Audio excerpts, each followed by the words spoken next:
లోక్సభ ఎన్నికల ముందు బీఆర్ఎస్ కు మరో షాక్ తగలనుంది. రాజేంద్రనగర్ బీఆర్ఎస్ ఎమ్మెల్యే ప్రకాష్ గౌడ్ హైదరాబాద్ లో సీఎం రేవంత్ రెడ్డితో భేటీ అయ్యారు. ఆయన కాంగ్రెస్ లో చేరే అంశంపై సీఎంతో చర్చించినట్టు తెలుస్తోంది. ప్రకాష్ గౌడ్ రేపు కాంగ్రెస్ లో చేరుతానని సీఎంకు చెప్పినట్టు సమాచారం. 20 మంది కాంగ్రెస్ ఎమ్మెల్యేలు తమతో టచ్ లో ఉన్నారంటూ బీఆర్ఎస్ చీఫ్ కేసీఆర్ కామెంట్ చేసిన మరుసటి రోజే బీఆర్ఎస్ ఎమ్మెల్యే సీఎం రేవంత్ తో భేటీ అవడం ప్రాధాన్యతను సంతరించుకుంది.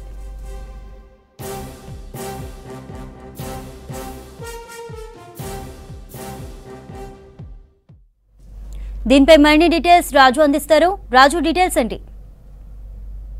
కాంగ్రెస్ పార్టీ చేరికలపై మరింత వేగంగా దూకుడుగా ముందుకెళ్తుంది. మొన్న రీసెంట్ గా AICC general secretary KC Venugopal Hyderabad వచ్చి కాంగ్రెస్ నేతలతో భేటీ అయిన తర్వాత లోక్సభ ఎన్నికల్లో మిషన్ 15 లక్ష్యంగా పనిచేయాలని ఒక దిశానిర్దేశం చేశారు. ఎంత మేరకు నేతలు ఇతర పార్టీ నేతలు కాంగ్రెస్ పార్టీలో చేరడానికి ముందుకొచ్చినా వారిని పార్టీలో చేర్చుకోవాలి, ఎవరిని అడ్డుకునే లాగా వివరించకూడదంటూ జిల్లా నేతలకు కూడా ఒక దిశానిర్దేశం చేశారు. ఇన్ఛార్జి మంత్రులుగా ఉన్న వాళ్ళు కూడా ముందుండి చేరికలను ప్రోత్సహించాలని కూడా ఒక దిశానిర్దేశం చేశారు. అయితే ఇప్పటికే బీఆర్ఎస్ సంబంధించిన నేతలు వరుసగా కాంగ్రెస్ గుడికి చేరుకుంటున్నారు. రాజేంద్రనగర్ ఎమ్మెల్యే ప్రకాష్ గౌడ్ కొద్దిసేపటి క్రితం సీఎం రేవంత్ రెడ్డితో భేటీ అయ్యారు.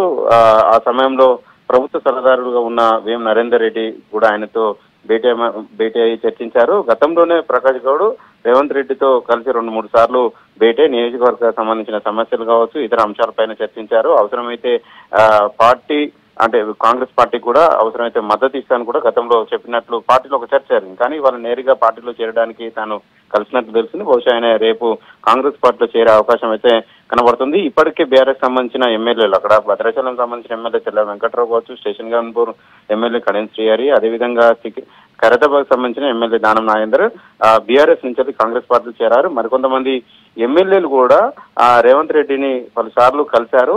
దాదాపు 7-8 మంది బీఆర్ఎస్ సంబంధించిన ఎమ్మెల్యేలు రేవంత్ రెడ్డితో కలిసి మాట్లాడారు. అవసరమైతే తమ ప్రభుత్వానికి తమ పార్టీకి సపోర్ట్ గా ఉంటామని హామీ కూడా ఇచ్చినట్టు తెలుస్తుంది. అయితే నిన్న కేసీఆర్ చేసిన కొన్ని కామెంట్స్ కాంగ్రెస్ పార్టీలో అటు బీఆర్ఎస్ పార్టీలో రాష్ట్ర రాజకీయాల్లో ఒక చర్చనీయంగా మారాయి. సో ఇలాంటి నేపథ్యంలో మరుసటి రోజే బీఆర్ఎస్ సంబంధించిన ఎమ్మెల్యే రేవంత్ రెడ్డిని కలిసి పార్టీలో చేరుతానని కూడా చెప్పడం ఒక చర్చనీయంగా మారింది. సో ప్రకాష్ గౌడ్ బాటలోనే మరికొంతమంది బీఆర్ఎస్ సంబంధించిన ఎమ్మెల్యేలు కూడా కాంగ్రెస్ పార్టీలో చేరడానికి సిద్ధంగా ఉన్నట్లు తెలిసింది. వరుసగా 1 by 1 ఎమ్మెల్యేలు కూడా కాంగ్రెస్ పార్టీలో చేరడానికి కూడా మంతనాలు కొనసాగిస్తున్న పరిస్థితి కనబడుతుంది. బహుశా బీఆర్ఎస్ సంబంధించిన రాజేంద్రనగర్ ఎమ్మెల్యే ప్రకాష్ గౌడ్ చేరికతో ఆ చేవెళ్ల ఎంపీ స్థానానికి సంబంధించి మరికొంత కలిసి వచ్చే అవకాశం అయితే కనబడుతుంది. ప్రజెంట్ అక్కడ చేవెళ్ల నుంచి కాంగ్రెస్ అభ్యర్థిగా సిట్టింగ్ ఎంపీ రంజిత్ రెడ్డి బరిలో ఉన్నారు. అది చేవెళ్ల పార్లమెంట్ పరిధి కిందకి వస్తుంది. రాజేంద్రనగర్ సంబంధించిన ప్రకాష్ గౌడ్ కాంగ్రెస్ పార్టీలో చేరితే మరింత మెరుగైన ఫలితాలు వచ్చే అవకాశం అయితే కనబడుతుంది.